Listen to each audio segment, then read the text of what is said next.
Habari. Tusome Qur'ani sura ya 21 mstari wa 105. Inasema, na hakika tulikwisha andika katika Zaburi baada ya kumbukumbu ya kwamba nchi watairisi waja wangu waliowema. Kwa mujibu wa aya hii ni kwamba Allah amekwisha kuandika katika kitabu cha Zaburi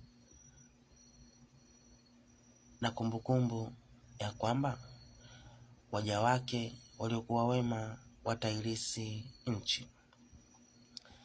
Kwa hiyo Waislamu, habari za kutuambia kuwa kuna pepo mlioandaliwa na Allah ni maneno ambayo yanachanganya.